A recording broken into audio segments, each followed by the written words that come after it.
What's up? What's up? What's up? Yeah, we're a little late today, but that's all right. We're here. My name is Javon Stokes. To my, what is this? I always do this. There we go. This way. That's Jamari Stokes, and this is a Stoked Podcast. Thank you all for tuning in today. Oh, man. It's a good day, man. It's a good day. It's a good day. We're going to have a good show today. We got a very talented writer, good guy. He's going to come in and we're going to talk some comics, some entrepreneurship as well. Speaking of comics, I already have my tickets for. I know. I need. Don't get it. Let's bring him in. He's sitting in the waiting room. We can't just be having whole conversations with the man just sitting there waiting for us. So as always, our sparkling introduction. Today's guest is an incredibly talented writer who's worked in comics and animation. A graduate of DC Comics' New Talent Workshop, he's currently the editor-in-chief and contributing writer to BlackSciFi.com, but he's more well-known as the creator of the successful Black science fiction independent comic book Route 3. A vet in the industry, a round of applause for the accomplished Robert Jeffrey.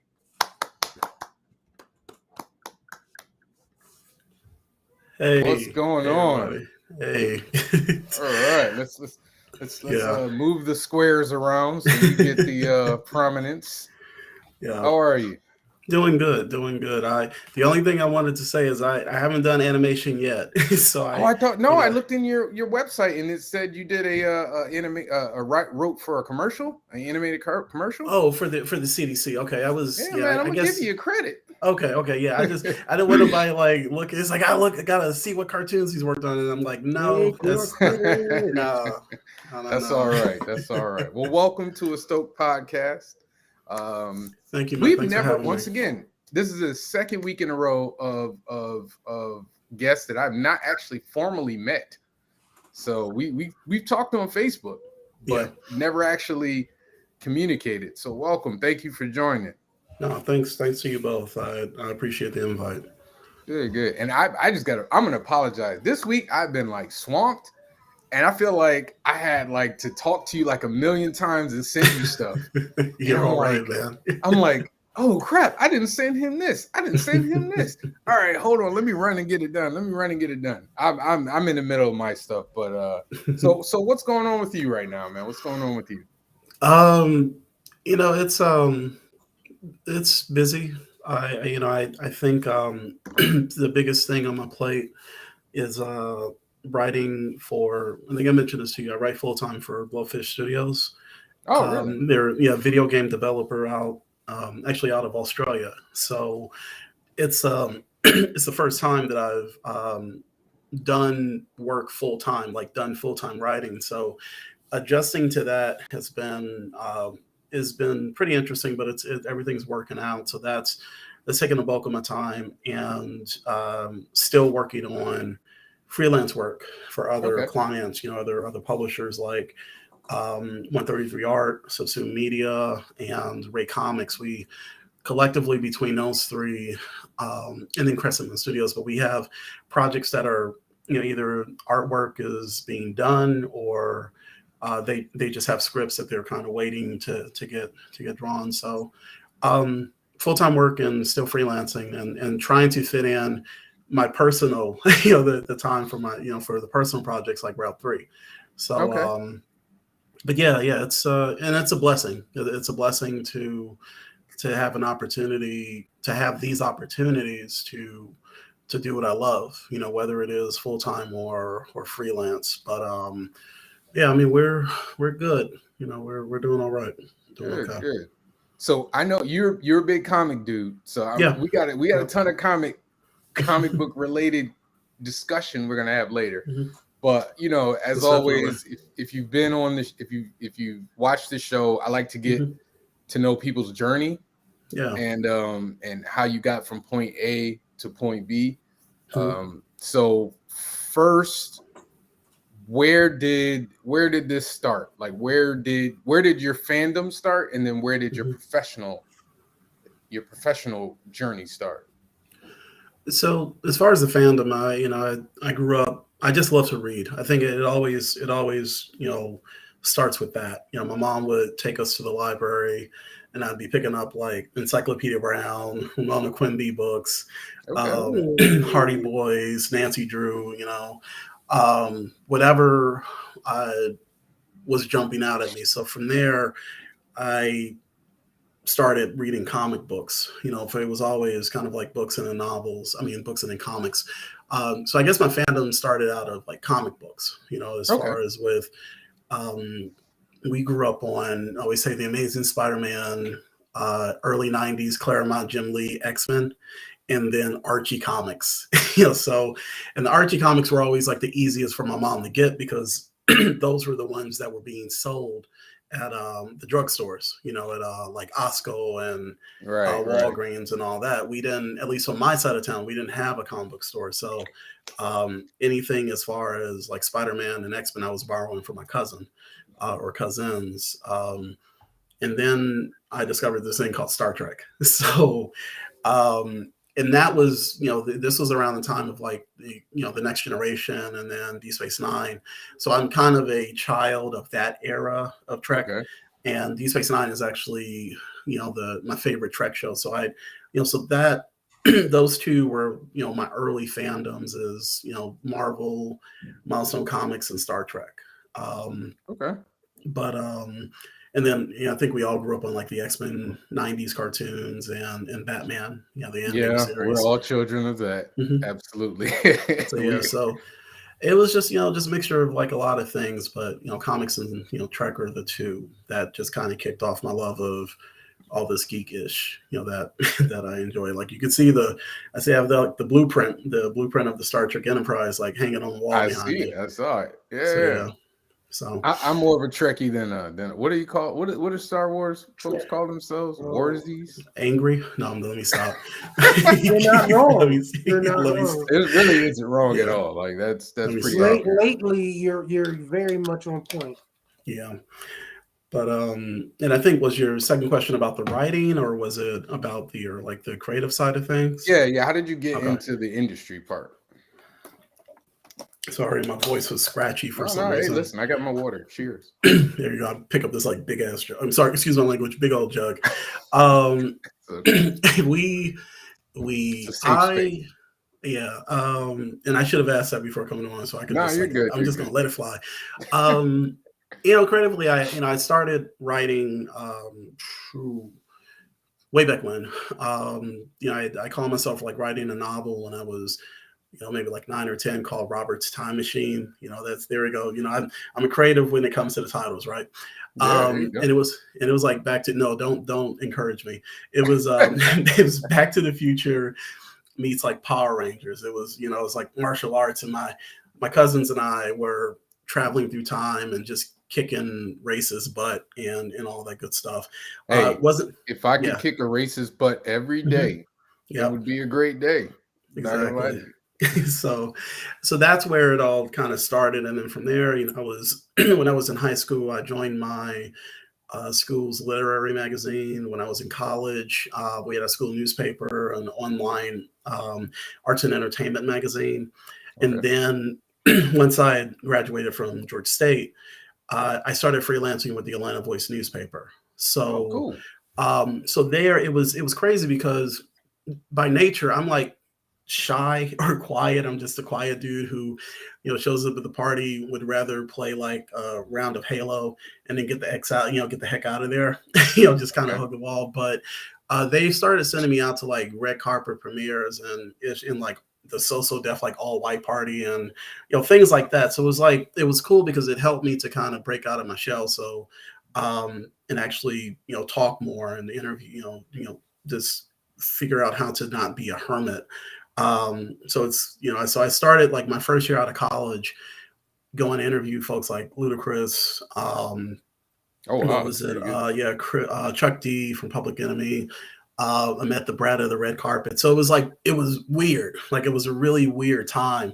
And I was making money doing what I love to do, like part-time. You know, full-time it was working admin as a data entry specialist or records file clerk. But all this stuff was done like on after work or, from my car, interviewing people, Right. or on the weekends or in the evening. So, but from there, I built my portfolio up with the Atlanta Voice, enough samples to the point where I approached a publisher down here called Terminus Media, and that's how I got started with writing comic books. And Route 3 was my first effort, or not my effort, but my first comic book series. But Terminus was where it started, and 17 years later, I've kind of been all over the place, and it's been pretty awesome. Okay. Yeah. Jamari? So you got in. You clearly are a sci-fi fan, and I did notice the Star Trek stuff in the background. So that's big ups on that. So what are your sci-fi? What would be your influences in terms of sci-fi? As far as so if we're gonna, we're speaking about like writers, fandom, creators. whatever. You mentioned some things. You definitely, you said Star Trek. What anything else that you would say that kind of really stuck with you? There is, looking at creators, Octavia Butler is huge. Is a huge influence on me. Like I said, Trek was big. There are certain aspects of Star Wars that I enjoy Star Wars. It's just Trek has always been the franchise that has always kind of grabbed me a little bit more, because it just kind of focuses on, this is a very blunt way to say it, but like as a species or as a race or whatever you want to call it, we're not fucking up. We're at a point where we've gotten past that. But as we move further and further out into space, that's not the case with everybody else. So it's just like this optimistic future where everybody can have a chance to go explore the stars has always been something that's just kind of captured my heart. I consider X-Men to be science fiction, so I would still, I would toss that under that umbrella. What else? Battlestar Galactica, the reboot was huge. Amazing show. Yeah. The Expanse, more recent, was another thing that I enjoyed. I'm a big space opera fan, so that's the side of science fiction that I will always gravitate to the most. So space opera in general, I think, is a big thing, and those shows like Black Mirror and I love Black Mirror. And the Twilight Zone, where you're able to use the backdrop of or the foundation of science fiction to tell these allegories. For this is not how if you keep plugging up, this is what's going to happen, or whatever, or if you or just ways to teach people by using like the medium of entertainment. But so that type of science fiction is always something I've always gravitated to. But I also love special effects, action laden, like over the top, big sci-fi properties. So those are, so I kind of like run the gamut of my interests, and I try to bring that to my writing, because I always felt that if I stuck with just one thing when it came to the writing, I wouldn't be marketable, as a freelancer. So that's probably having range is good. Yeah. It's just like you got to have range. Like you can, if I could write the heck out of a superhero story for like the rest of my life, then I guess I would get bored doing that though. So it's just, but I think that my interests are reflected in science fiction in like the same way. So you mentioned your first work was Route 3, excuse me. Sorry. I was thinking of something else. There's another, I think there's like a Route 9 on another show, but Route 3.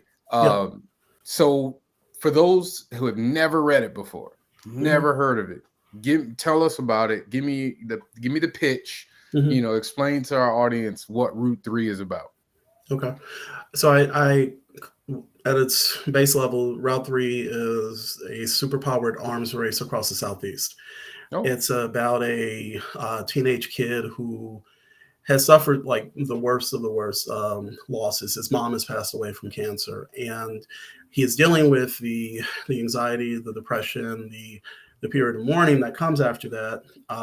In this case, for the person who was the most, who got him, who understood his geekiness, his as people might call the lameness and all that, and that's what he's lost. So he wakes up one morning and finds out that he is now one of the most highly sought weapons of mass destruction, in the world. And so, how does a teenage kid, in those circumstances, deal with that? I wanted to make it less about him going out to going out to fight crime, but rather tap into elements of like movies and television and comic book stories that I'm a big fan of. I love a cross country trip. I love, an espionage thriller, and I love over the top, manga, anime type style action. So I was just like, let me just throw this all into a hodgepodge mix, and you'll see what comes out. yeah, And nice. people seem to be receptive to it. And it's right now it's like it's become like my claim to fame, as far as Hey, it's the most. listen, man. It's always Yeah, it's good the to have most. one of those. Yeah, it's the thing that most people associate me with, and I like that. I enjoy that. But yeah, it's you get tired of, part of it is you get tired of not seeing people who look like you, in these larger than life grand stories, and I wanted to do a story that was just like insanely big, and but also, there's enough of the personal that people can relate, to what's happening. We've all lost someone, and how people bounce back from that or how they deal with that is always going to be different, But in this case, it just seems like he has the weight of the world on his shoulders, and he literally does, with these new abilities. So, a story of grief, hopefully a story of triumph, but also, with some crazy action, mixed in. What was the inspiration behind it? Part of it was I got tired of just seeing Black folks relegated to sidekick roles or supporting roles in the books that I love. Like I love XMen, and it's gotten better over the years, but the representation, at least at that point, was not where I wanted it to be. Even as a kid, like I grew up in a house with my mom saying she probably would have been like riding with Nat Turner. Take from that what you will, but that's kind of where mentally, when we were talking, we would look at representation and the lack of us on TV or in these different spaces that we enjoy. I mean, my brother and I think my brother is less of the comic book kid now, but when we were growing up, we were in it together. So that was part of it. The other thing is like I love writing. So you grow up like learning about stuff like Joseph Campbell's The Hero's Journey, and just these like grand epic stories. And I wanted to tell a story like that.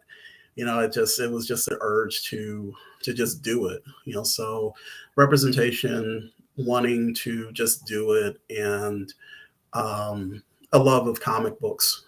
It's I got so much from reading Milestone, the Milestone media books.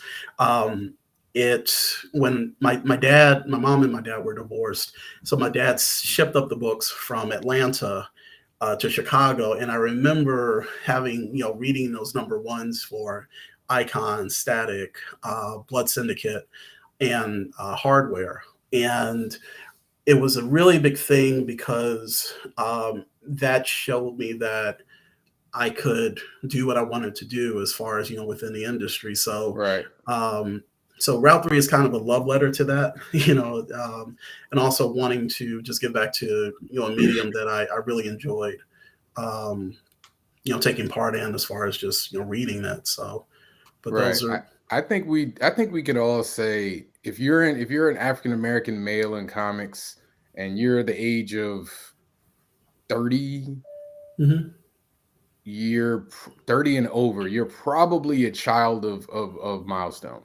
Yeah. Like, Well, I mean, African American men and women, because I've never read one. Yeah. It's I've never I mean, read it's yeah, one of the things I know DC will appreciate this and Milestone because they put out this like this thick omnibus where you can go back and read the older titles, the previous titles. So I would definitely look that up because I think the single issues are hard to find. well, they're almost But impossible. I know yeah, a couple people who are trying to get a complete collection, but yeah, they're hard. I found trades though for them, so I was like, oh, okay, all right. I found Static, I found Hardware, I found all of them. oh God, this thing is heavy. Okay, This is it. Oh, that's the one that just came out. Yeah, that's the one that just came out. So it's like it's a bunch of. I tell people who weren't able to get the books when they first came out just to do that, just to pick this up. Right. It's a good investment because it lets you see. And I tell people this all the time, and I know like my geek card gets revoked, but those books are more important to me than Watchmen or the Dark Knight Returns. Absolutely, totally. Yeah, so because the stories that they were telling, the talent that was behind the scenes, in addition to, for me personally, it was just like there are Black folks doing this. Yeah, there are people who aren't just like, what do they say, like straight white guys, doing comic books, who were pretty much in the majority in that industry. So that's why I think that it has a certain level of importance for me than any of like the top, when you go to CBR, comicbookresources.com, they're like the top 10 books of life. And I'm just like, well, why are there no Milestone books on here? Yeah. So that's how huge, that company has been to me. But yeah, I'm right there with you. To Milestone to me showed me, because I mean, we all grew up and you have your Black Panther and everything, but it wasn't even just that. It was like you said, there were black people doing this. mm-hmm. Like I always tell people when I was growing up, or even now, like if there's a Black wrestler, I like him. I don't care what his gimmick is. I don't care. I like that guy. If there's a Black superhero that comes out, I generally will be like, all right, I'll give it a shot. Marvel puts out a new Black hero. It can look terrible, but I will give it a shot. So yeah, it opened up a world to me. So it did tell me, hey, you can do this. Right. Like, you can do this and nothing is stopping you. No, there's no, barrier that can hold you back. Yeah. And a special Atlanta shout out to Greg Burnham for getting into the Milestone Media. I think it's like the workshop, the Milestone initiative that they're doing. So I'm happy to hear that he and a bunch of other folks are going to be continuing to kind of carry that torch. So if you could, dream book, they're saying you can do any character from that. You can either revive or take a character that's currently being used by somebody else. Which one would you take out of that? It was Rocket. For me, it was always Rocket. It's funny because I think I mentioned this in the bio that I sent. I did the DC Writers Workshop back in 2017, and I made it known. I wasn't quiet about this shit. I made it known that I was obsessed with Milestone, and at that point they hadn't moved forward with doing the books at that time. But Rocket was I made known that I wanted to do something with her. That's kind of like, that's my dream character. I mean, but to be allowed to have a chance with any of those characters would be pretty cool. But Rocket was the one that I always flocked to, or that I gravitated to. So yeah. So speaking about that, it's a good segue into you. So you were a part of the DC Comics New Talent Workshop, and I remember that being what's the word I'm looking for? I remember that being promoted and that being a thing. Tell me about it. Like, tell me about your experience and what you took from it, and where what did it make you feel? Like, how did it impact your career? It was a great opportunity. It was an awesome opportunity. I learned a lot. It is definitely, one of those resume builders that has opened up a bunch of doors, which is great. And I can always say that I have a writing credit with one of the top two publishers. Can't hurt. Yeah, so I'm grateful for the instruction that I got from Scott Snyder, all of the other, I think, workshop instructors that would, come in on I think it was like a weekly basis. It's been a minute, but we had different folks come in to teach us about different aspects of writing, but then also about the industry. And I learned a lot from my participants, the other participants in the program. So I'll always be grateful for that. But yeah, the biggest thing that I got from it was, like I said, I learned a lot. It actually enforced a lot of stuff that I had already learned, from the folks at Terminus Media. Shout out to Tony K, John McGuire, Kyrie Sampson, things that we were doing in indie comics, that show we were on the right track. They were on the right track when I was learning. So, but yeah, I would love to do more work with them. It hasn't happened since 2017. So I can't really, it is what it is. But I can actually say though that all the other folks in Take It As You Want, in my class, they've gone on to get work. So Okay. I don't know, maybe I wasn't good enough, but No, that's I what don't it do is. don't do that, Just man. Don't do that. no, Don't now I'm do messing that. around, but no, I'm not. But anyways, but no, I'm happy for I'm happy for us. I'm glad that they brought back the Milestone Initiative. It is one of those things where you got to bring in new talent. You got to continue to bring in new talent, and we have so many talented artists and writers in the indie comics, and who have worked for other publishers like mid-tier or mid-level or medium level that deserve to have a shot at that level. So that Totally agree. yeah, so that I'm grateful for. But yeah, it was cool. It was something I never thought I'd get a chance to do. I only applied 2 times for that. The second time I got accepted.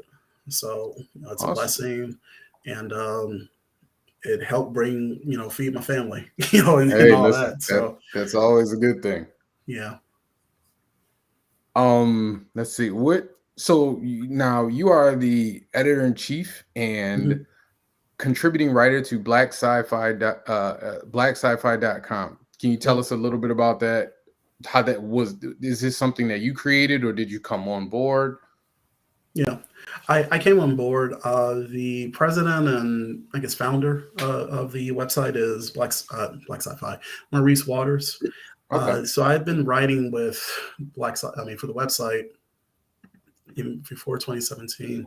It's been a minute. It's been a while. So I would say probably like 2 or 3 years after I'd started writing for them, Maurice approached me about becoming the editor in chief, and the focus of the website is highlighting the contributions of descendants or members of the African diaspora to the fields of like speculative fiction, fantasy, but also STEM. So we wanted to show that Black folks are doing it.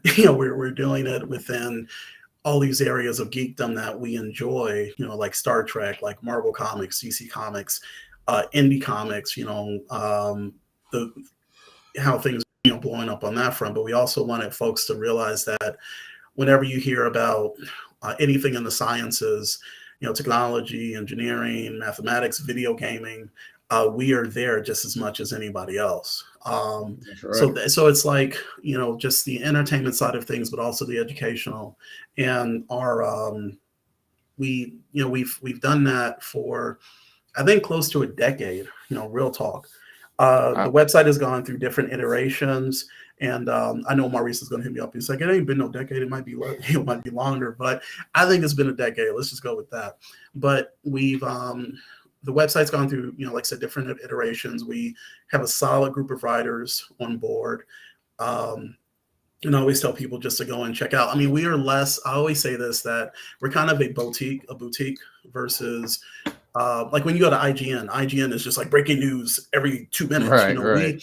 We don't do that as much. I mean, we try to curate really well thought, like op-ed pieces, in-depth articles about. We just ran one tonight, which was about a series called Forgotten Forerunners. Talking about the Black newspaper comic book strip writers or creators or cartoonists of the 30s and 40s. So, in addition to highlighting a lot of people like on the indie level who don't get as much shine time. So if you're looking for, and we do run those, news from time to time, as far as like, the big movie or the big TV show that's coming out, but we find that having a more specialized, look into things, keeps bringing people back. I always tell people definitely follow our social media pages, like for Instagram and Facebook, to get that, like, breaking news, type of thing, because we will share that news that focuses on us. So awesome. That's awesome. Yeah. So you mentioned you've talked about the gaming aspect. Mm-hmm. Are you right now? Are you writing lore, or are you writing more narrative for the company you're dealing with right now? Just I'm curious. Yeah, Gamer both. myself. Both. It's like both. I mean, so we have I can tell you, like, using an example. There's a game called Phantom Galaxies. The reason I can talk about that because it's been announced. So I'm kind of at a point now when the game is announced, I can talk about it. But I've been working. I just celebrated like my first anniversary with the company, because I started off as a contractor, primarily fleshing out their lore, editing, writing, and then jumped into script edits. Their dialogue, for dialogue for different scenes or cut scenes from the video game. So I started off in lore, and so now working full time, it's turning into like a hodgepodge of things. It's I think like my days are normally it's still a toss up between those two things. In addition to what's the most recent? I'm starting to dig into like narrative design. But it's been actually, those have been like a variation of lore building or script writing and editing. So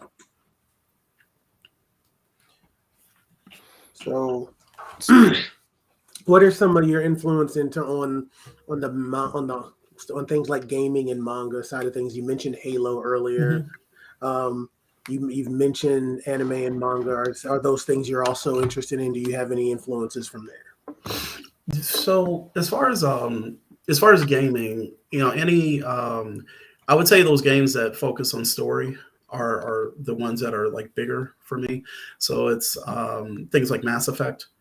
Mass Effect is pretty huge. The lore building of, like I mentioned, Halo. I'm actually digging more into the lore of what's the name of this game?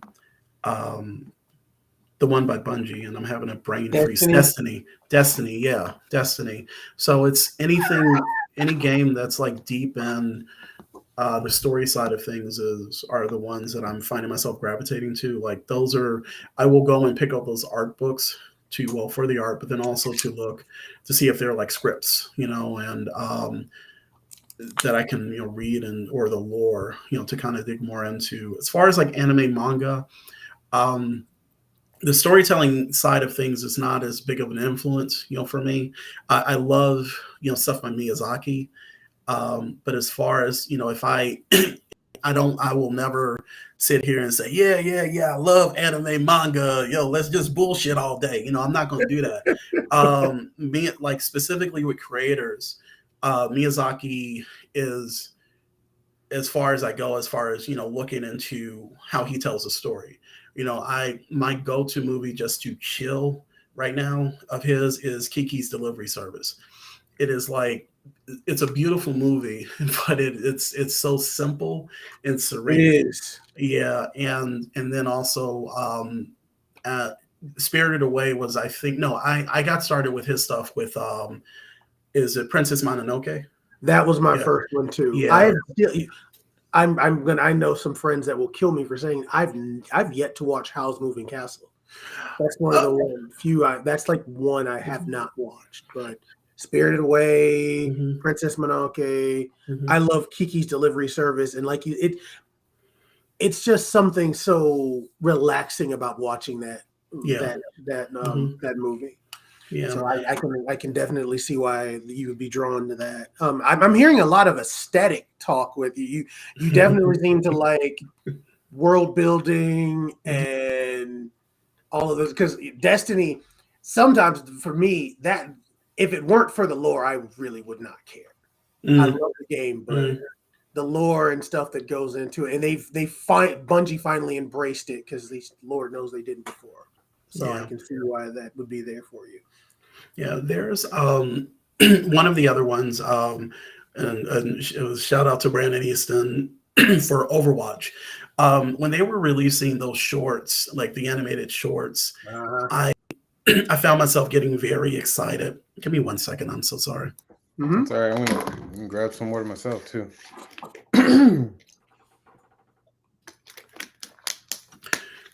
Good Lord. Sorry. So no worries. One of the things that I enjoyed was those characters, and I know that's what they were using those animated shorts to do, to like introduce people to this world and the characters, playable characters and all that. But I was like, what stories can you tell, for all of these folks that you're getting a chance to see. And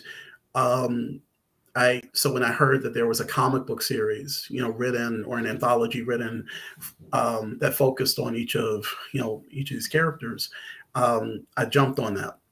So it's, I'm a big fan of like transmedia, where you take an IP and you can just tell this story you can tell it in, exactly, like prose, you can tell it in video games, you can tell it in movies, you can tell it in TV, you can tell it in comics.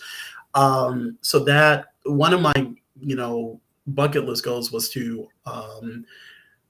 do that, not to necessarily just write a comic book. I wanted to write an X-Men novel. I wanted to write an X-Men short story, because whenever I would go to like B. Dalton,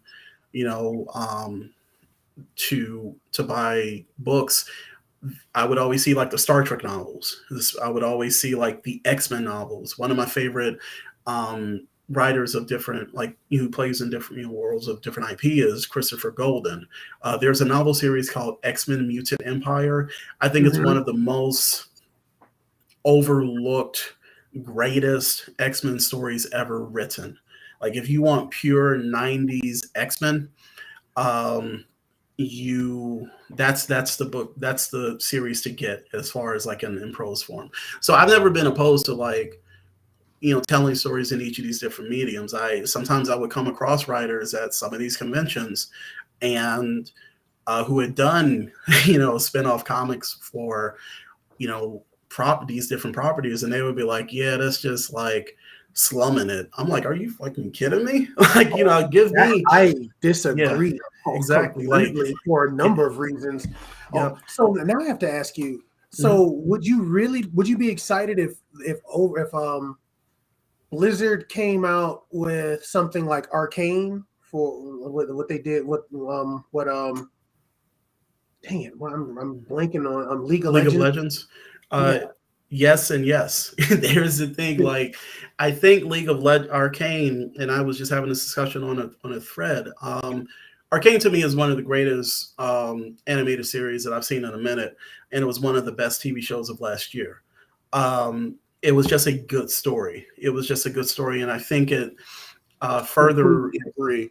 yeah, it further reinforced the fact that I think over here in Western countries, or let's just fuck it, just in America, like we see the majority of people look at animation as nothing but a joke. You know, it's like it's good for American Dad, it's good for Family Guy, it's good to tell comedies, or they say it's like good for just kids, which is crazy because some of the storytelling that's happening on shows like Craig of the Creek, even though people say it's for kids, it's like some of the most intelligent shit that I've seen in a minute. You know, so it seems like in other countries or in other continents, there's a much healthier respect for the field of animation. And what I feel is that something like Arcane kind of pushes us more towards that style of thinking. So I say all that to say, with Blizzard, it's a missed opportunity for them to not have done like an animated series. And I know that costs money. That costs a lot of money. And I know that they have, taken steps to do like adaptations of like World of Warcraft. Didn't work so much, work so well as far as with the live action. So maybe there's some trepidation there. I don't work there. I tried to apply there, didn't get applied. didn't get the You job. and me both. I applied for Blizzard as well. Yeah. So, I actually had an interview with them and everything. There you go. See, there's. It may be down the road, you just never know. You may end up there at some point, and then you got to tell me all the secrets. Yeah, well, I mean, I can't say that right now for anybody from Blowfish who might be watching. I'm good with Blowfish, but now does George? That's the same place George Gant works, right? For Blowfish? No, not that I know of. Okay, you're talking about Beware of Toddler, yes. Gant, right? Yeah. If he's working for the company and I don't know, then I need to talk to him about that. But I feel like it's Australia. You said it's based in Australia, right? Yeah, they're based in Australia. Yeah. I feel like I might have heard that, but don't mind me. Are there any creators you would love to work with in comics? Yep. There's a lot. Give me 5. Yeah, there's 5. Excuse me. Marcus Williams is definitely one. I'm gonna cheat and give you maybe a couple that I did want to work with and I had a chance to. Takia Marie she's another one. She is talented as she is talented. So I had a chance to do one short story with her for there's a webcomic called Kamikaze, and they had an anthology, a short story anthology. So I was able to do a story with her, but I want to do more work with her. Who else? Should actually real talk. There's I cannot remember his name. He's worked with Greg Anderson, Elise. He was just on our show. Yeah.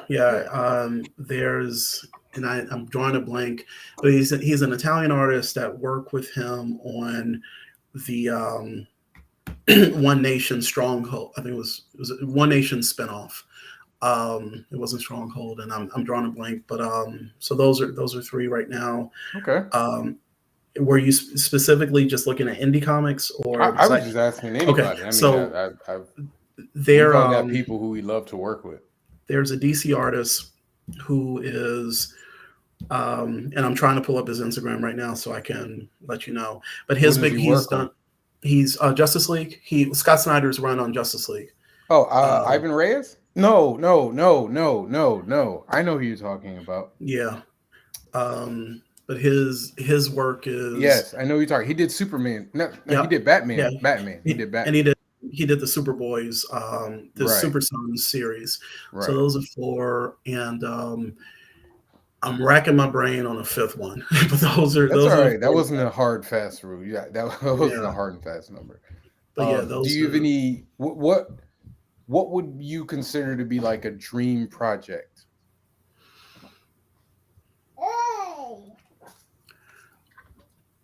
Space opera, something space opera related. Well, like a project. Say hi, everybody. Hello, everybody. Hey. Mommy's gonna eat your muffins. So what would be so you Like if you're at the big two is what I'm saying. If you Okay. got to So the big two. gotcha. Okay. Big two. So DC, it would be definitely Milestone, but Milestone DC. Rocket series, a standalone Rocket series. Real talk. I had as a part of the workshop, I pitched an idea for a Nightwing and Me too. I'm right there with you. I Why could am I do having- Nightwing all day. brain freezes tonight. Talia al Ghul. Yeah, I had an idea for that. So those two. I would love to do something with I think Sojourner McMullen, the Green Lantern from Far Sector.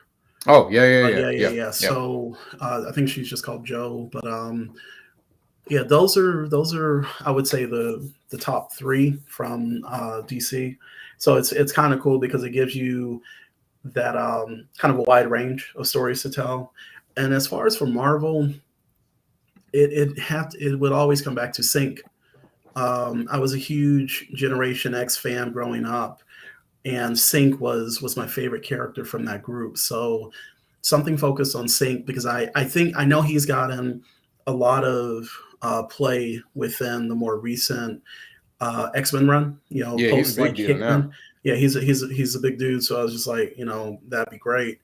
Anything X-Men related, I think would be perfect, especially within the backdrop that we're working with now. I think would be great. And those are. I think I'd probably just focus on like the mutant side of things. But I'm not opposed to like them tossing a character at me and then I'm just like, okay, let's do it. Right. So I've never been one to turn down a possible, an opportunity to kind of work with, a roster of characters. But that's, from the Marvel side of things, I think that would, those would, be my two, main focus. Do you have a favorite? Do you have a favorite X-Men? That's a good question. Well, Sync. I come back to Sync. Besides Sync. Yeah, Sync. Besides Sync, and I don't want to just go ahead and say Storm. Everybody loves Storm. But everybody. It's so right. Yeah, everybody loves Storm. Storm is It's true. I know this might catch some hate or whatever, but it'll not catch some hate. But I love Psych. I like Cyclops. To the family. Welcome to the family. Welcome. Yeah, I enjoy Cyclops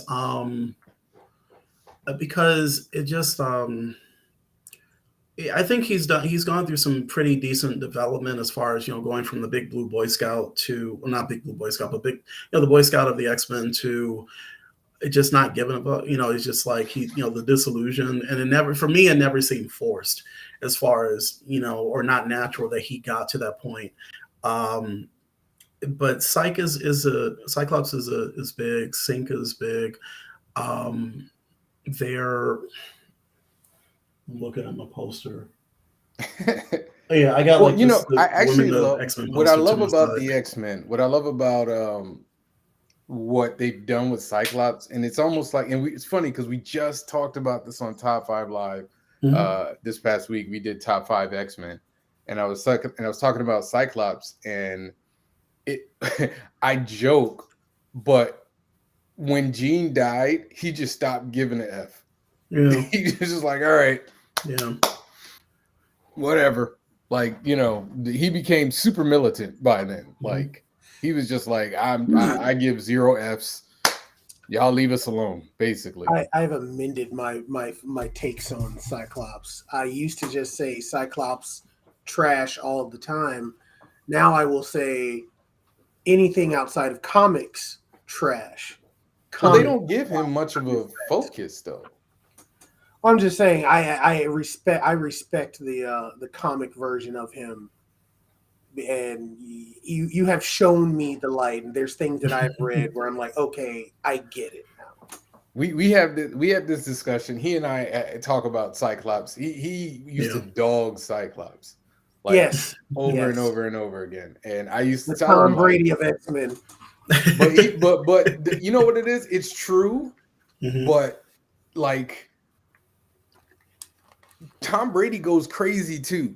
Like has his crazy moments, and Cyclops right now is full on like, listen, I don't care about.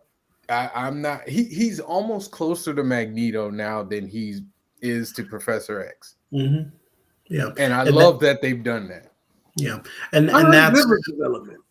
Yeah, and that's where I'm at with him. Like I love when they told the world, like, we're tired of being browbeat by y'all, and we're not going to do this kumbaya-ish.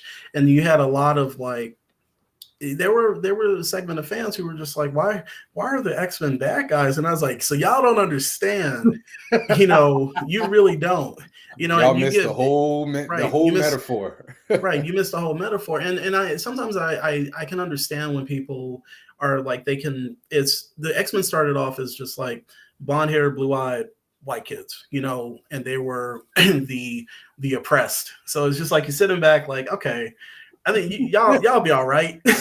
Y'all be all right.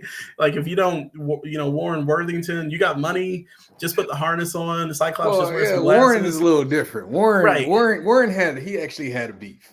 Right, he had a beef. Right, you had to walk around with big wings on your back. Right, but at the end of the day, if Hank put on some like large ass shoes, they were still white folks in like the 1960s. Yeah, so it wasn't until like the 70s, and still you still have this allegory for the other being people being oppressed, which is kind of what's always been at the core. So when you start incorporating more people who are from backgrounds who are really truly being oppressed, people of color, members of the LGBTQ plus, community, and you see those experiences reflected more in like recent stories.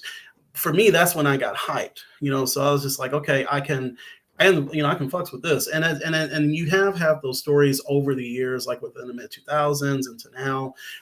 But don't get it twisted. At the beginning of, I remember at the beginning of the series, they were just white kids who were just like, who could pass. Like, if you had 5 black kids on that team, they would have burned that place to the ground. Westchester, New York, they would have told. So that's the thing. But I give credit where it's due as far as them trying to tell the story of an oppressed minority. But the older I got, I was just like, okay. So, if you think about it, though, if you really think about it, it was a great metaphor, and they hid it behind the white characters.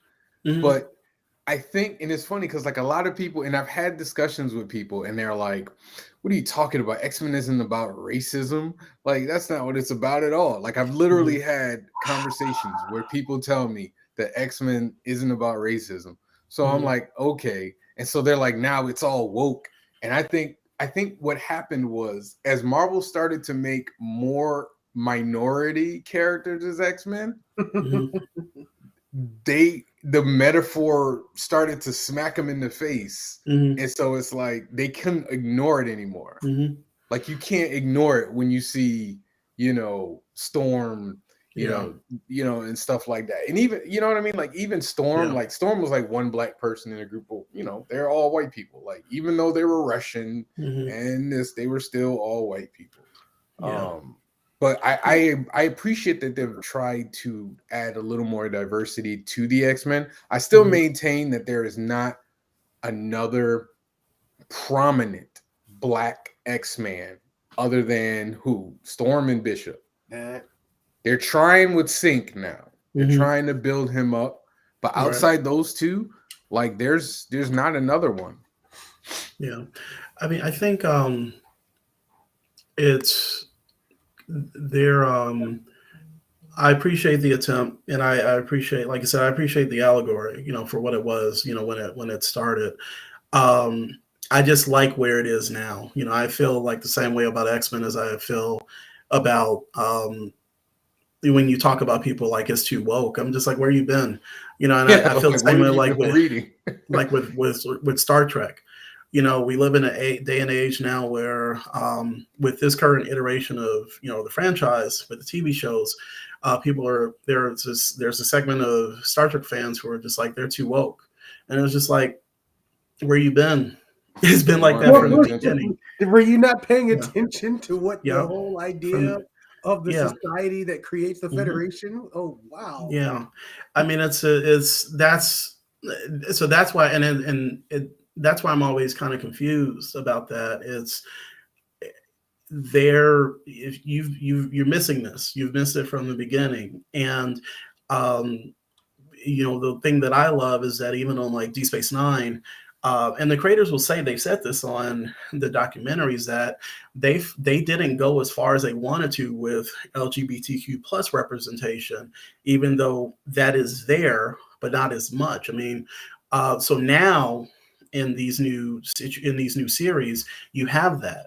You have you have that community being represented, in addition to, like, on Discovery, a completely POC crew, for that ship. And um, to me, it's never been forced. Everything has been natural. And it's just like, to think that 300 or 400, 500 years in the future, I know I'm doing the math wrong, that it's just going to be one race. It doesn't make any sense. So it's just, I get tired. And that's why I don't read the threads. I get tired of people complaining about something that started off as trying to be as inclusive or trying to be inclusive or representative as possible. So, and that's another fandom I would love to get into. But as far as I like Star Trek, but mm-hmm. I'm more of a, like, I like I love the new generation, next generation, excuse me. And I like and I actually like the new version with of the movies. Yeah, like, I like the movies. Abrams verse. Yeah, I haven't watched any of the new show yet. Just I haven't had the time personally. Yeah. But I've heard they're good though. Like, I've heard they're really good. Yeah, they're good. I need to catch up on Discovery. I'm going through the second season of Picard. They had a weird episode today.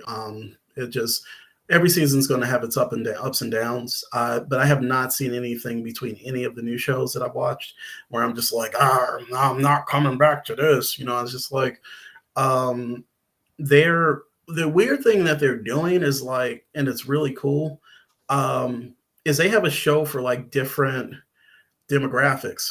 They have a Star Trek show for kids, the cartoon. Discovery and Picard are more serialized storytelling, types of shows. And now Strange New Worlds is going to be their episodic, show where you can just watch kind of like a one and done. So I think Paramount and CBS, in addition to trying to get people's money to pay for these shows and to pay for the streaming service, which I was afraid I didn't want to get, because I was like, I don't want to just watch Walker, Texas Ranger, and Murder She Wrote. No, you don't want to watch Walker, Texas Ranger? No, I mean, I love Wexford for all the wrong reasons. You mean you haven't watched Halo yet? No, well, that's the thing. Like, they had to get to Halo, and remember, Halo was originally supposed to be on Showtime. So they're, I don't know how they acquired it or how they got it, but it was one of those things where they needed to find a way to make this franchise appeal to not just Trek fans, but to new fans, so that they could pay for the service. Say what you want to say about having to pay for another streaming service and why is it not on TV? I don't trust stuff on network TV if it's speculative fiction. I just don't. Why? No, hell no, unless it's CW. And say what you want to say about the CW. Really? Yeah, CW invest in fantasy, sci-fi, and the superhero stuff. All of the other networks, Fox has a horrible track record of, like, giving one season, giving a speculative fiction show like one season, and then they'll cancel it. Netflix is kind of getting there, but I feel that streaming services do quite well or much better with those types of shows versus network TV. Right now, to me, network TV is nothing but game shows, endless cop shows, and like I said, there are definitely a lot of there are good shows or whatever. It's very but I much think for a particular era now, or a particular demographic / age group that just has not adopted streaming. Mm-hmm. Yeah, and Yeah, it's just I love Superman and Lois. To me, Right. that's like the best. That's the best iteration of Superman than we've seen in a long time. Mhm. Like long time. Like I think he's better. He's better than Brandon Routh was. Mhm. He's definitely better than Cavill, in my mind. Mhm. Like he's done Superman better than pretty much anybody. Like in all honesty, like Yeah. to me he's only second. He's only second to Reeve. Wow, that's a lot. Yeah, but what network is that on? That's on CW, but That's CW, but yeah. CW, but it's not like they're flawless. No, I'm not. So They're not me saying that they've been holding on to the Flash forever. Well, no, I mean Like, that's what I'm saying. Me saying that CW is the place for speculative fiction and fantasy is, as far as network TV, is not giving them a pass.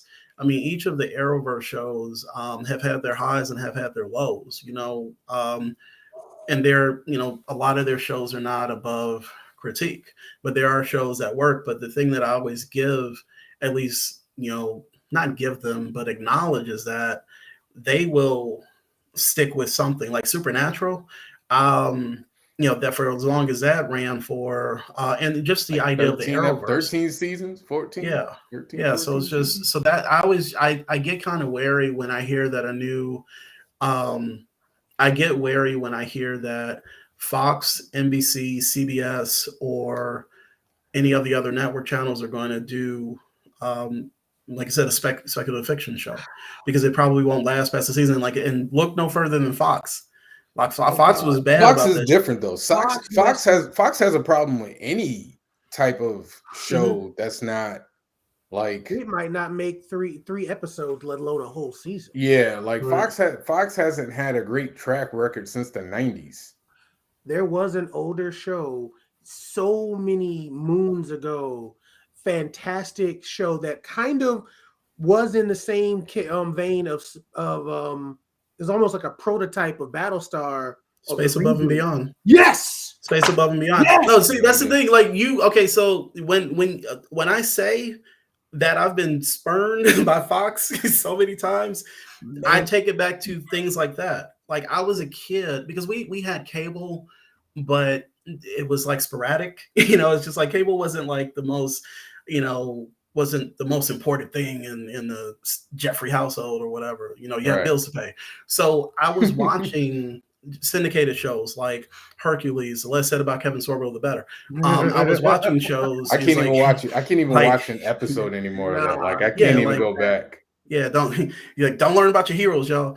And then but Lucy Lawless, and I can never remember the other actress's name, but Gabrielle and Xena on Xena, and then Star Trek, and all this stuff, and Highlander. So I grew up on that. I love Highlander. We watched Andromeda too. Right, and Andromeda not so. I didn't get into that as much, but my dad enjoyed it. So I had no choice. We mainly watched just like network TV, just regular TV. And let me ask you, do you remember a show? Oh my gosh, I can't remember the name of it, but it was this it was a martial arts show, and it was like two brothers. One of them was like a cop, and the other one was like a criminal. Do you remember it? Yes, and see that's what I was going to say. There was a block of syndicated shows. I can't remember the name of it. Yeah, and it was about like these two brothers and their paths were like going in different directions. Right, and it was one of the first few, from what I remember, examples of like a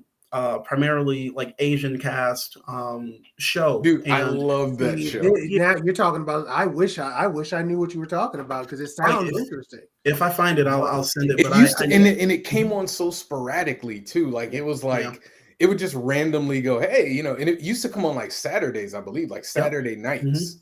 Yep. You're Saturday like the first person who knows about this show that I've asked, by the way. Yeah, like I said, I don't know what that says about me. Maybe I was watching too much TV, but Rising Sun. Yeah, so because I remember from the mid to late 90s, maybe more so like let's say early to mid 90s, there were all of these like sci-fi fantasy shows that I grew up with. Mantis. Yeah, Mantis and Sliders. Sliders is my favorite. Sliders is I will Sliders say was that amazing. if that ever gets rebooted, I would. It's supposed to be. I'd heard that it was. My concern with that is that when the creator of it was being interviewed about it, he was saying that he said the studio's forcing us to do woke stuff. And I was just like, how are you missing what you created before?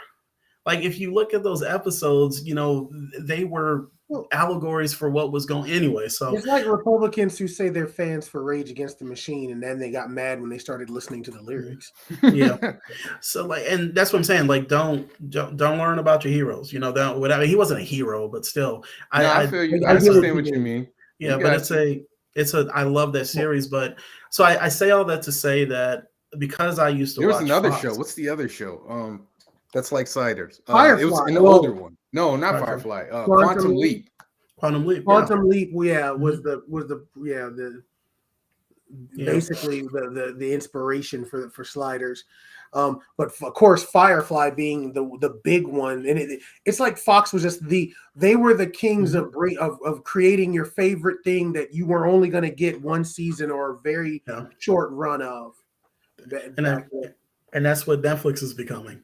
So I'm at a point with Netflix where if it's a science fiction fantasy thing, you get 2 seasons. That's it. Next. I'm shocked called, they finished Lost in Space. I was yeah. Well, I can I see was where happy they get it finished, and it actually ended well. At least I thought so.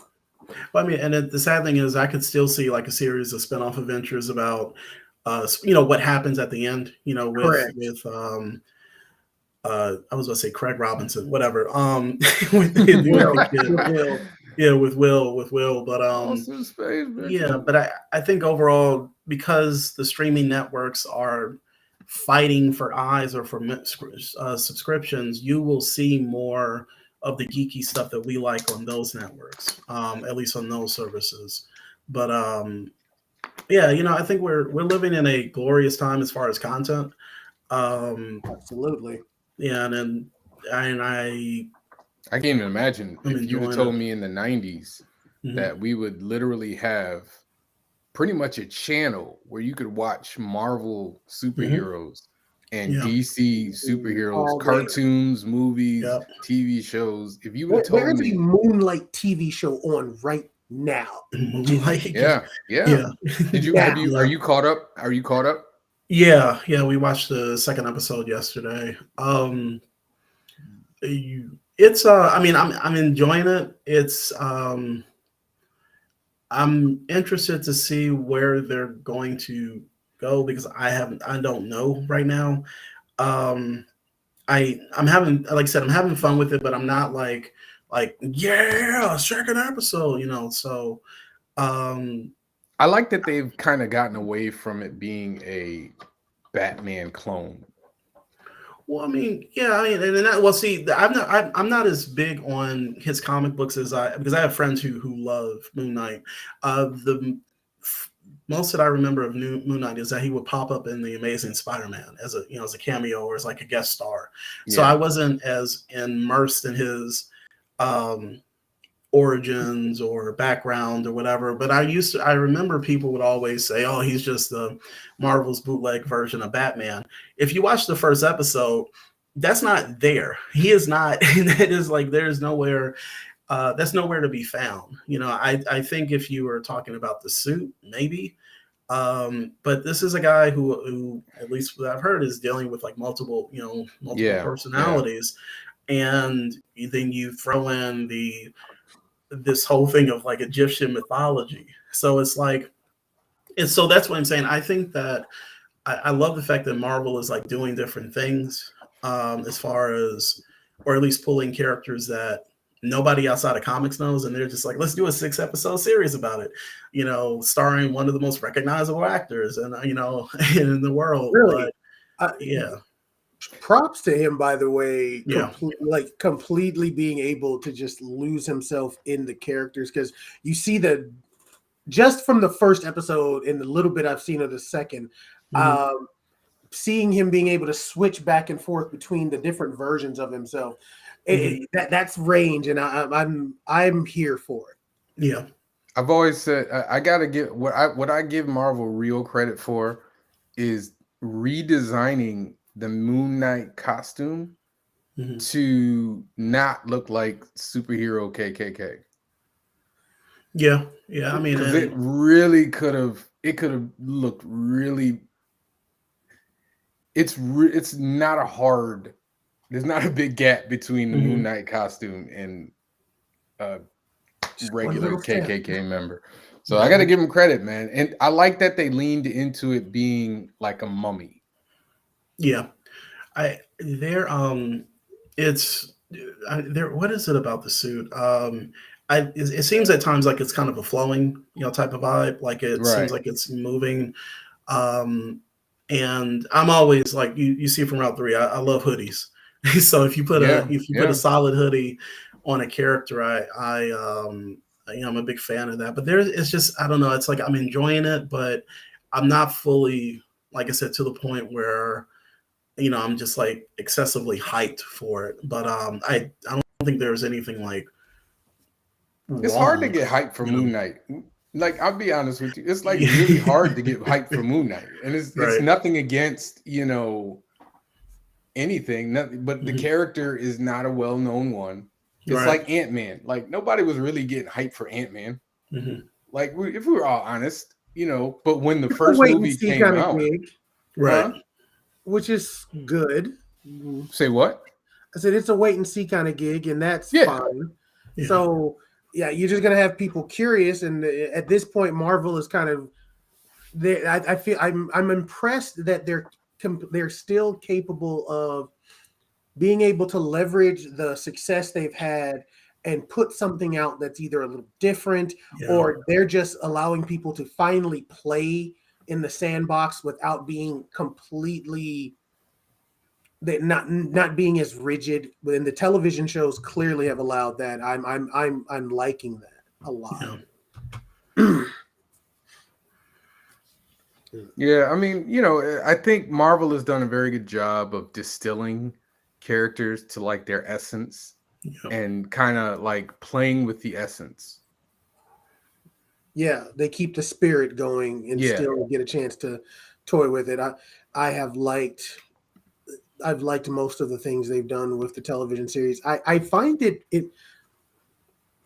apparently what most people feel like the weakest one of the Disney shows has been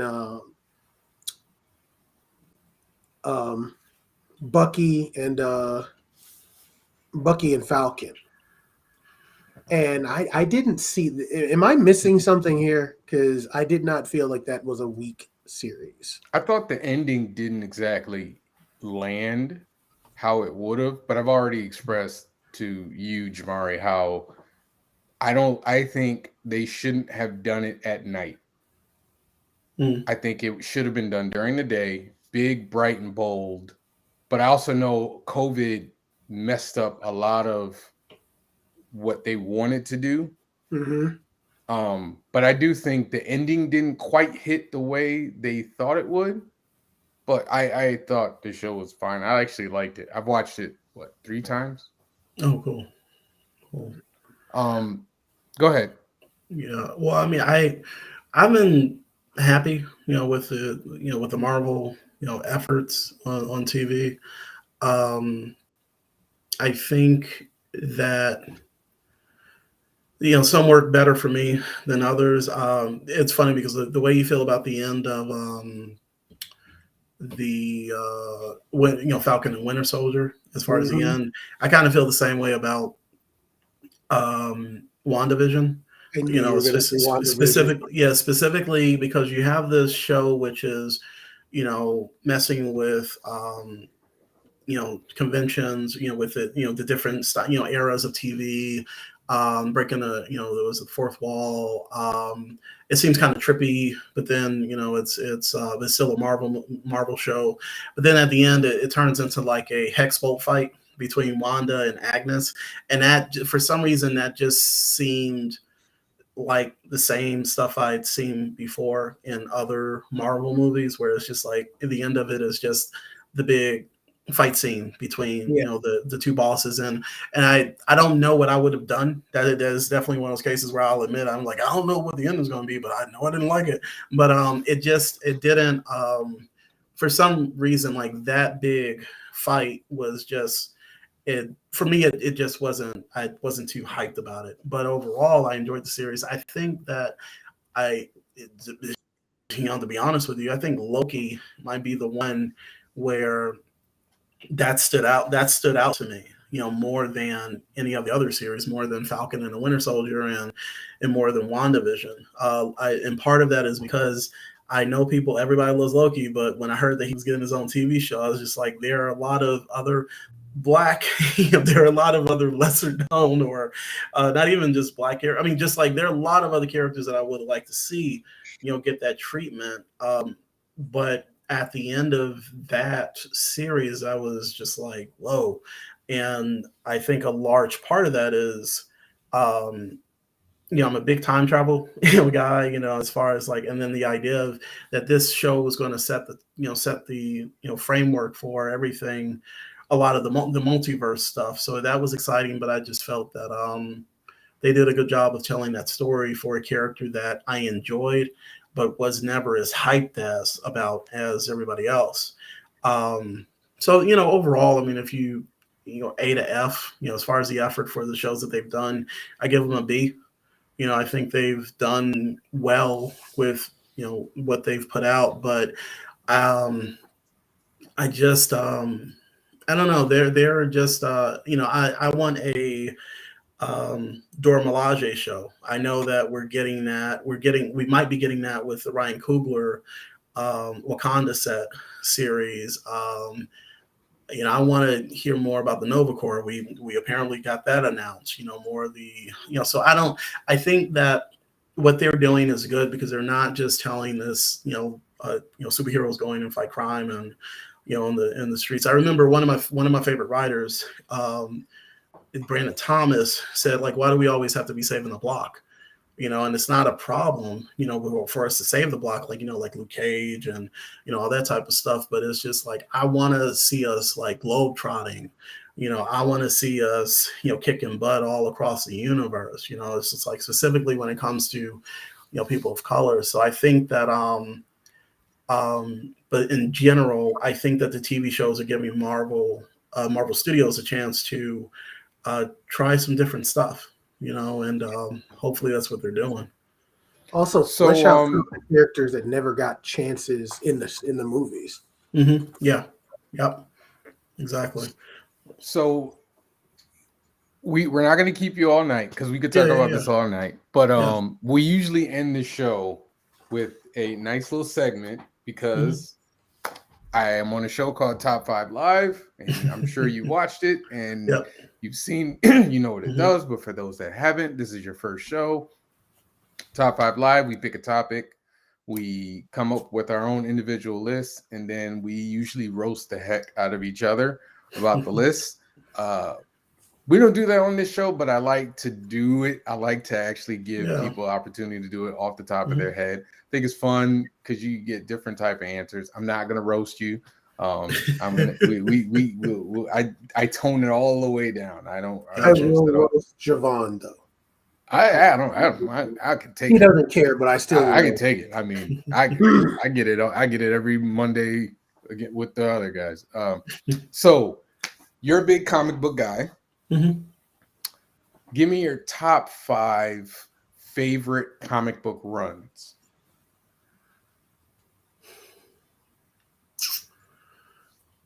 The first, number one would be the first. In no particular order, you can just. Okay, so then we'll just do it like that. So, the first few story arcs of Icon. Are a favorite. I enjoyed the heck out of Ultimate War, where it was the Ultimates versus Ultimate X-Men. Yeah, I just loved it. Like I'm a big Chris Bacalo fan. Okay. Yeah, I don't, and there was something about how they handle that. I love the action in that series. I actually, and even I know people when it comes to the Ultimates, the Ultimate Universe, when people think about talk about like high stakes action, like over the top, like cinematic storytelling, they're thinking about Brian Hitch, Brian Hitch and Mark Millar Right. on Ultimates, but there's something about I think it's called the Ultimate War, where it's the Ultimates versus the XMen, and so those are two. The third would probably be the I know it's a mini series, but it's Batman: The Long Halloween. Okay, that's fine. That counts. Yeah, that's a big one. There's a Superman story where it's him versus the Manchester Black, and I think the team is called the Elite. Yep. Yeah. So, and I think it's like 4 or 5 issues. But for me, that's my favorite Superman story ever told, and I think it's a really well told story by Joe Kelly. And I'm trying to remember the artist's name, but the two of them, they killed it. Doug Mank. Doug Mank. Yep, Doug Mank. It's so the art is like so exaggerated. It's like it's very like visceral in certain spots, especially with and they don't make Superman look handsome like in that, and like especially when he's fighting Manchester Black. But I think that adds to the story that they're telling. And then I'd have to say, you know what? Prodigal Egg of the First Light by Jeffrey Thorne and Todd Harris. Mainly because I started reading when I got into college. I started getting more into, or after college, Black indie comics. Like I Milestone had been like the main one for me during the 90s because I wasn't finding, or nobody had introduced, the Black indie comic book network or field to me. So when I got older, I was learning more about this stuff.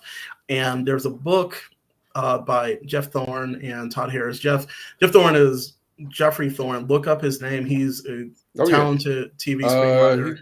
Green Lantern now, right? Green Lantern. Yep. That's for DC. He's Green Lantern. But he's an accomplished screenwriter for TV, I think film. But then also Todd Harris is one of the best like concept artists in the game. But they did this comic book series, which is like moonlighting meets Indiana Jones, with a lot of gunplay mixed in. It's called Prodigal Egg of the First Light. And when I read that, it first showed me like what you could do with Black indie comics, but then also it was just fun. It was fun. And I would love to do a book like that where it's just like fun, over the top action. And it really high octane and well drawn, well written. But that's another series that stuck with me when I was getting into, before I wrote Route 3. I was just like, these brothers are killing it, and it's just fun comic books. And then a lot of comics sometimes are dark and gritty. I think we have a wide range. I think there's always been a wide range, but I think a lot of books that were being pushed were just like, this is hardcore. You got blood on the fist, and I was just like, okay, let's just have some fun, and that's what they were doing. So that's their run of that. I think first story arc stuck with me. All right, let me see. I can do mine. Mine's are pretty easy, because I reread them probably 10 times a year. It's ridiculous. I know, I'm crazy. It's probably why my memory for comics is so good, because I keep reading the same crap over and over again. It's not crap, but Grant Morrison and Howard Porter's JLA. Yeah. They made me like Justice League again. With the big seven, with Superman, Batman, Wonder Woman, when they brought everybody back. Chuck Dixon, Scott McDaniels, Nightwing. I love Nightwing. It's one of my favorite characters. Let's see. I'm gonna go. I gotta look at my books. I gotta look at my collection. Kurt Busiek and George Perez, their Avengers run. Once again, they made them big time again. You know what run did I read a lot, but it was really short, but I reread it all the time because they made me like Captain America. Mark Waid and Ron Garney. Nice. When they took over right before Heroes Were Born, excuse me, and they just put their stamp on it, and they made Captain America cool. Like everything about Captain America, in my opinion, now that the MCU is doing, is because of Mark Waid and Ron Garney. And I'll fight anybody on that. What's that? What's that? 4? It's 4. I'm leaving out so many runs.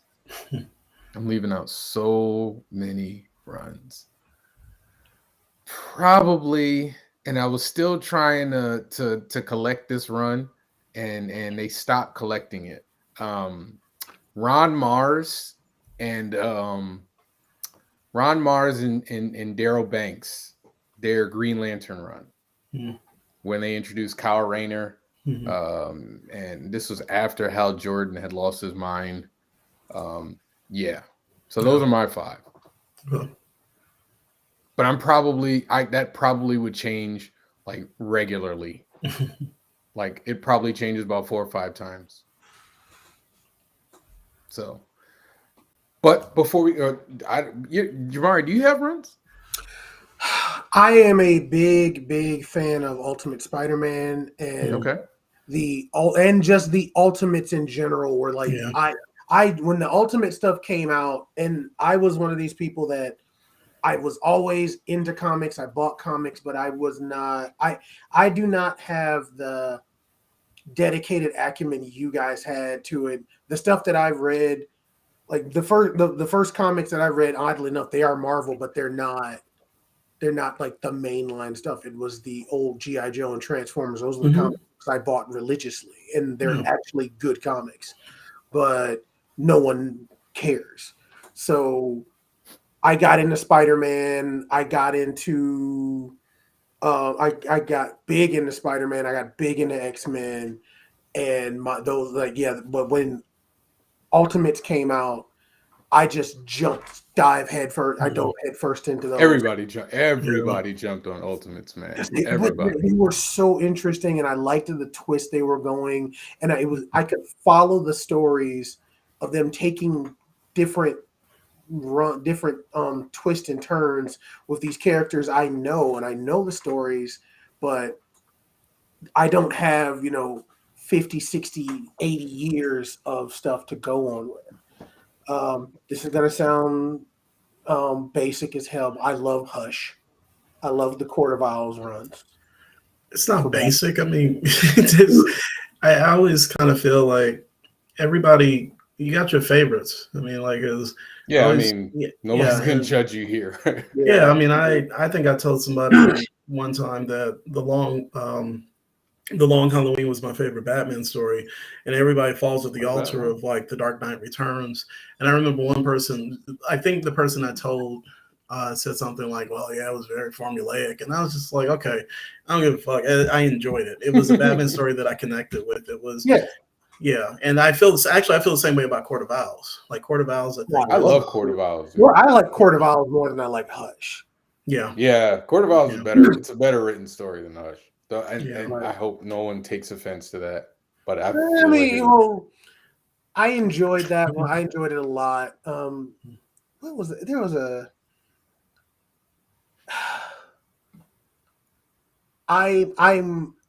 This is definitely a hate read, but the Superior Spider-Man. I'm only bringing it up because it bothers the hell out of me, but I still will go back to it and I'll go through and read some of it, and it twists my stomach up, but I still will end up reading it, and I'm just like, we actually did this. I don't have a problem. I guess I've reached the age where I'm like, all right, well, whatever they do can be undone. So, I mean, it's not one. Was it One More Day? Yeah, One More Day is kind of a travesty. No, you didn't do that. But those are the ones that have stuck out to me throughout. Yeah, those are the ones that have stuck out. And I feel like I'm missing something with an X-Men run, but I fully admit my X-Men runs are so spotty. So I can't latch onto one particular story as heavy as some of these other ones. Yeah. So we're running up on time. So we're going to give you one more opportunity to pitch what you got going on for you. Yeah. Any upcoming projects? Well, before I forget, because I wanted to answer this guy's question about the single issues Go for ahead. Route Yeah, 3. absolutely. Go ahead. Simple answer, no. I'm being real. Like, I'm doing those comics on my own right now. So no publisher, out of pocket by myself. So I have the trades, which collect all 3 issues. But as far as the single issues, I'm no longer investing in single issues because I lose money on that. Yeah, I get that. Yeah, so I I get don't know that. if I should have been like that blunt, but I always like I don't want to beat around the bush. I'm like, no, that's just it. Unfortunately, not. As far as like upcoming projects, stay tuned to with Blowfish Studios and Phantom Galaxies. There's some good stuff coming down the line with that. I know that you can actually play the first 2 episodes. I think it's you can play the first 2 episodes. So go to the website, find out, fandomgalaxies.com. As far as comic books, working on projects for 133 Art, Ray Comics, Subsume Media, and for Subsume Media, it's a series called Soul Nebula, which is actually a space opera. And for 133 Art, I'm trying to think of what I can. Oh, well, we're actually working on Changa and the Jade Obelisk, the 2nd issue, because we did the Kickstarter. The only thing for Ray Comics, I think that's the only one I can't mention because that's still in production. But I think it's going to be something special in a field that I have never tapped into as far as with creatively. So I'm very hyped about that, and the pages look so freaking beautiful. In currently for Crescent Moon Studios, we have After Image #1 is out, and I know that's going out to backers. And Route 3 issue 4 is in production. So stay tuned for that and some other stuff. So and then go to blacksci-fi.com, just to keep up with the news that we're reporting. So. All right. Well, we want to thank you so much for giving us some of your time and coming and talking comics. And you're always welcome to come back. Let us know when you have a new project. Yeah. We'll get you back in here. And once you share stuff on social media, we share it for you too to get eyes on it. Appreciate that. We want to thank everybody who stopped by to watch, and everybody who's going to watch at a later date. As always, go to visuallystoked.com for anything Visually Stoked related, including we got t-shirts, we got comics. You can watch all the podcasts there. You can get Heat #1. Wait, awesome. I'm over here. Always got copies. You can get your copy of Heat #1 there. You can follow us on all the social media sites, Facebook, Instagram, all that other stuff. And yeah, guys, have a great evening. And we are taking a hiatus next week. I need a break. We've been doing, this is the 11th episode, which is crazy to me. We've been doing it for 11 episodes, and I appreciate everybody who's ever watched a second of the show. It has been a pleasure Indeed. To do. We do appreciate you. But we will be back with our next guest, Alvern Ball. Okay. On April 21st, we will be back. I can't wait for that one. And like I said, Mr. Robert Jeffrey, thank you for coming on, and please come back in another time. Yo, thanks for having me. I when people are like, "Yo, can you do the show?" I'm just like, "Oh, okay." So it's like, we appreciate you. Yeah, I appreciate the invite, and I had a great time. I still have questions about freelancing and what do I get to tell my students about learning how to getting into that. So just hit me up. Come by, I definitely want to pick your brain about that. Yeah, all right. Just send me a message. Yeah, sorry. Y'all have a good evening, everybody. Bye.